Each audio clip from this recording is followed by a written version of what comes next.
Hey, what's going on YouTube? Today I wanted to talk to you about this Pentax Optio, Optio E40. So this is a little point and shoot from, I believe 2007 with 8 megapixels. I bought this camera over a year ago on Facebook Marketplace for maybe 20 bucks, 30 bucks to give to my daughter.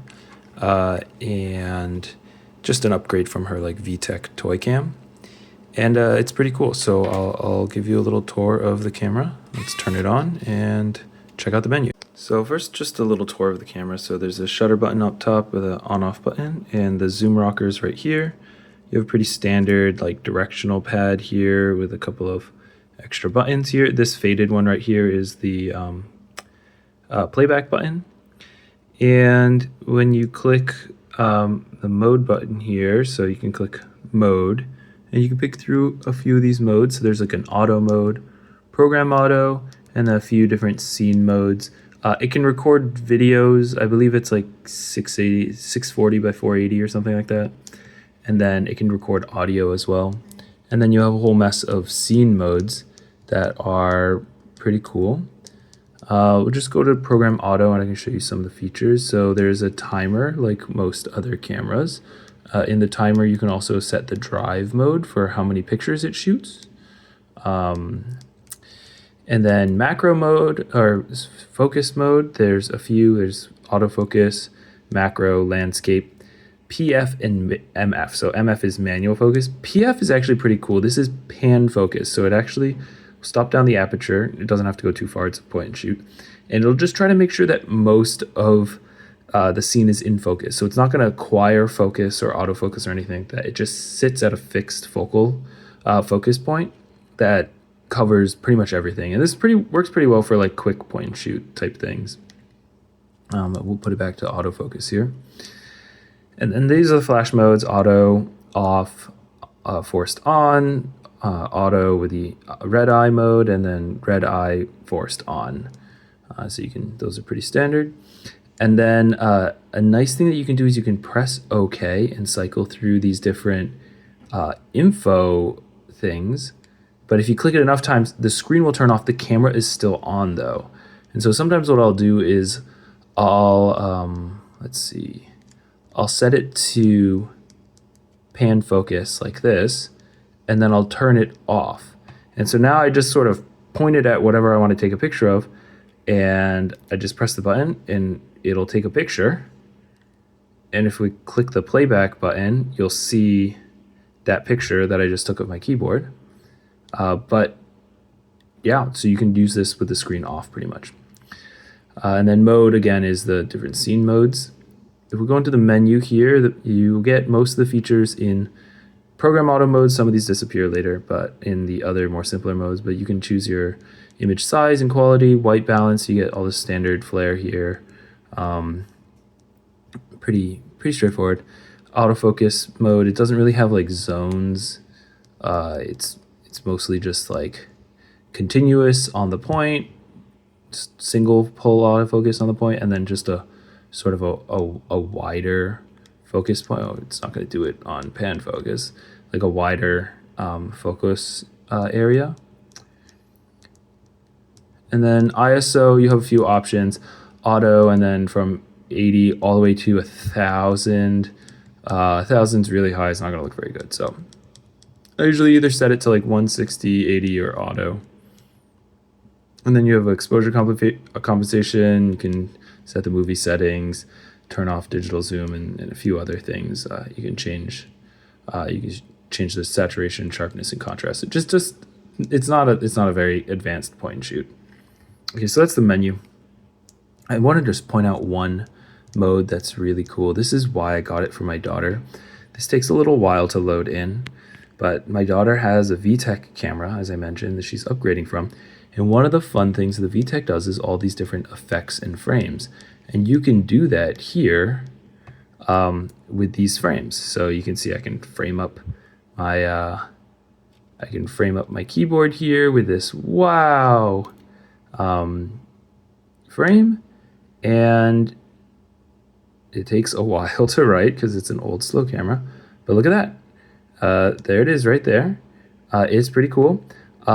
What's also cool is that even though this camera is like pretty close to 20 years old, Pentax still has like 100 frames on their website that you can download and load into the camera.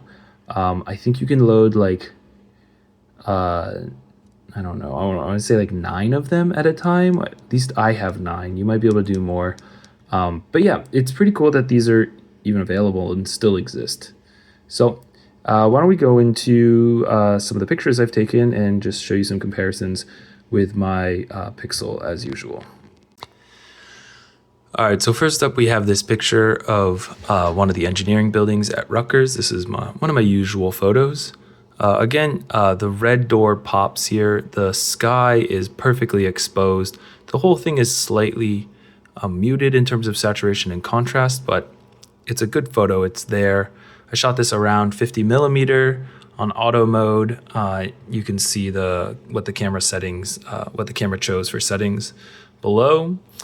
Then comparing it to the Pixel here, this is also shot at about 50 millimeter. Just a little more pop, a little more saturated, a little more HDR, sort of brighter sky, brighter shadows, brighter everything. But overall, the picture they both look good. You can tell there's a difference. I don't think one is better than the other. So this one was a good one for the Pentax. All right, next up, I took a shot of the proteomics building. You can see that my sensor is a little bit dirty here when zoomed all the way in. So this is at 112 millimeter, the full zoom range. Yeah, again, you can see the colors are just a little muted. The saturation and the contrast are both a little muted. I think you could probably just fix that in post. This is straight out of camera. Switching over to the Pixel, it is a little bit more, the colors are a little bit more vibrant. There's a little bit more contrast. I'd say the Pixel does look a little bit better in this case. I don't think it's a big deal though. A quick edit, even in the standard photo apps on your phone, would be good enough to clean up the Pentax photo to make it look a little bit nicer. Okay, so next, this is the Waxman building at Rutgers. I shot this at the widest angle for the Pentax, which is 37 millimeter. You can see most of the main hall of the building, but not the entire building. Switching over to the Pixel, the wide angle is 24 millimeter on the main camera. You can go even wider with the ultra wide as always, but I usually don't use the ultra wide. But you can see more of the building in terms of color, saturation, and contrast. I think more of the same. You get more blue in the sky, a little bit more green in the grass, a little bit more red on the brick. Whereas the Pentax, everything just looks a little bit more muted. It almost looks like there was a storm rolling in or something, but these were shot like back-to-back minutes apart from each other. But yeah, overall, you do get a wider shot with the phone. And then doing the zoom test here, so this is zoomed all the way in, 112 millimeter, and you get a decent shot of the clock tower here. Everything is in focus, it's sharp. The colors and contrast, again, are a little bit flat. I think that's just the color science of the camera. When you switch to the Pixel, you can see that it's almost the exact same framing. This is 110 millimeter. The blues and the reds, everything, again, a little bit more color saturation, a little bit more contrast for the Pixel.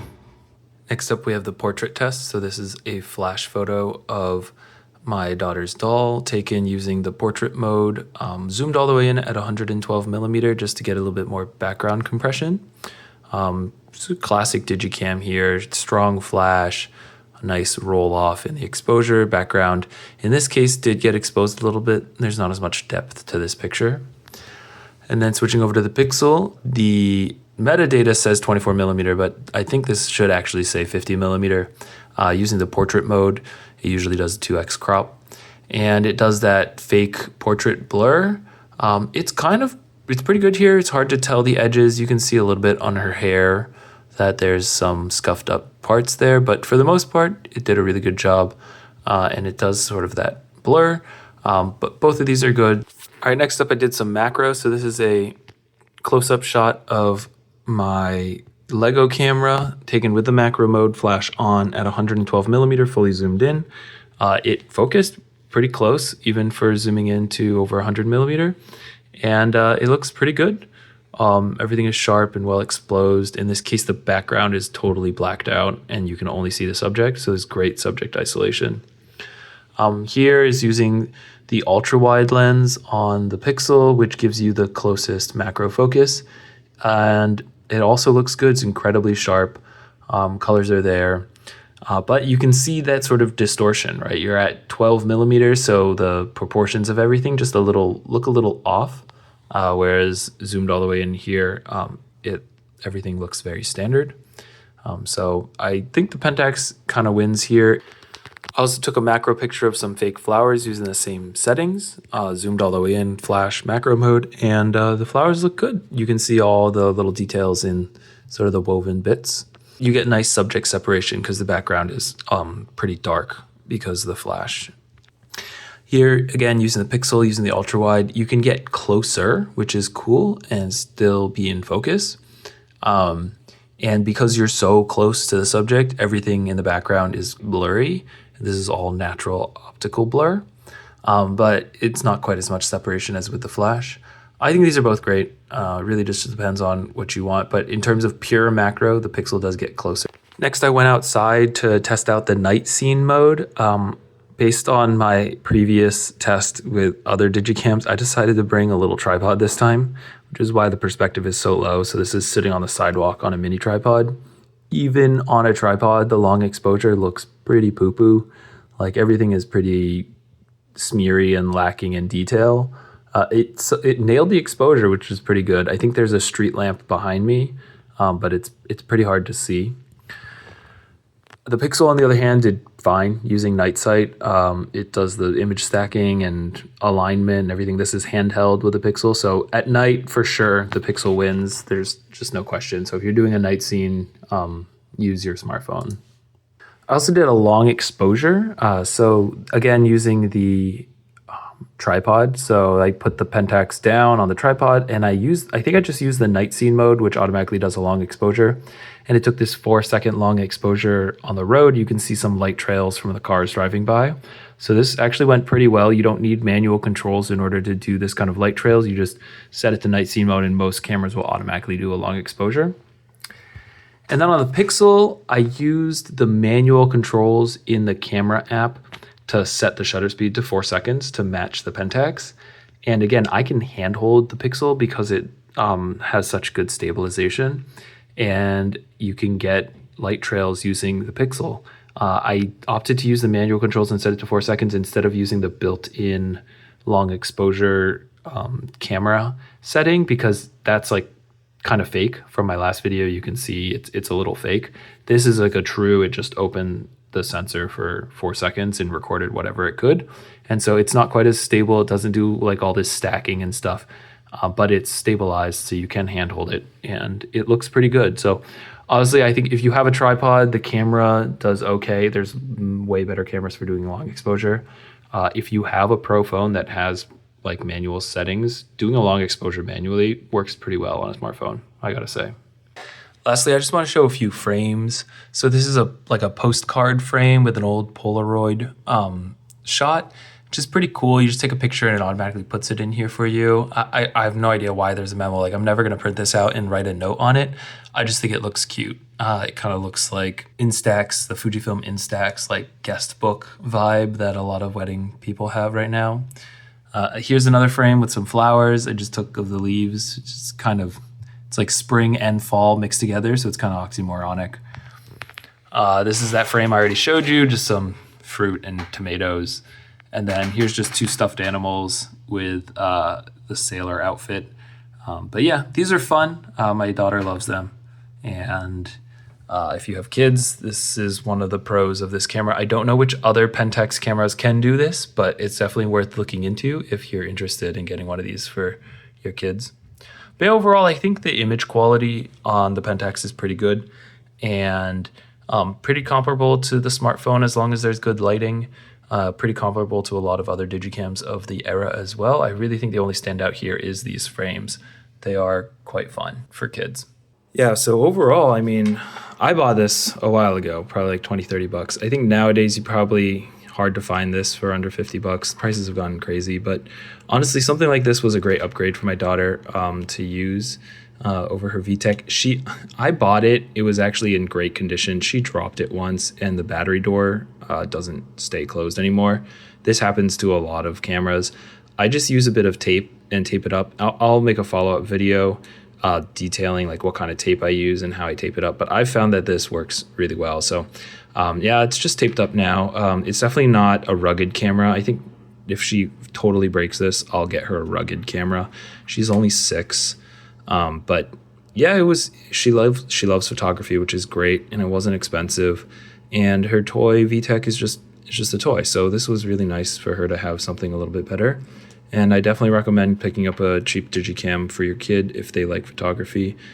Probably look for one of those rugged versions, but if it's cheap enough, it doesn't really matter. And I mean, it's pretty tanky. She dropped it, and it's fine, except for the battery door. So overall, I definitely recommend this camera in particular is pretty good. And if you can find it for under $50, I would definitely pick it up. If not, there's plenty of deals to be had on local marketplaces, and just, look around this, 2007, 7 megapixel plus or minus a few era. There's a lot of really solid digicams. Yep, that's all I have to say. All right, see you guys next time.